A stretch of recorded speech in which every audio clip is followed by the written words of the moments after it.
मुझे इस बारे में ये कहना है, ये नोतोड़ को लेके बड़ी गलतफहमी है। ये कोई ऐसा नहीं है कि जैसे अब उन्होंने बहुत गलत शब्द का इस्तेमाल किया है गवर्नर महोदय ने कि फेक करेंगे। फेक करेंगे का मतलब तो ये होता है कि आप कोई गलत करेंगे।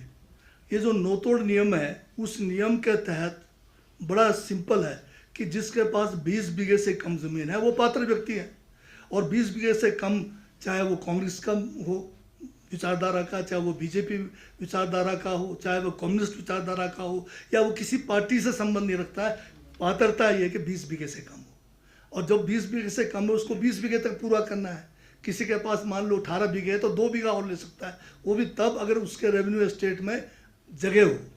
अगर एक ही जगह को 2 लोग कर रहे हैं या 3 लोग कर रहे हैं तो सक्षम अधिकारी ने यह देखना है कि सबसे गरीब कौन है, सबसे कम ज़मीन वाला कौन है। तो इसमें फेक करने की कोई बात नहीं है, इसमें किसी भी किस्म का कोई गुंजाइश नहीं है। आज तक कभी कोई गलती नोतोड़ नियम के तहत नहीं हुआ। कोई केस मुझे कोई बताए तो सही। तो इसमें पात्रता केवल है कि 20 बीघे से कम है। फिर भी गवर्नर महोदय चाहते हैं कि कितने केस लंबित हैं। इसमें लंबित इसलिए पड़े हैं कि जो समय हमने सस्पेंड कराया था ये जो फॉरेस्ट कंजर्वेशन एक्ट को, उसमें बीजेपी ने हमें नोतोड़ दिए नहीं, ठंडे बस्ता में रखा। इसलिए पेंडिंग केसेस आज की तारीख में 12,742 केस वो जो प्रोसेस है, अनप्रोसेस का तो रिकॉर्ड ही नहीं है।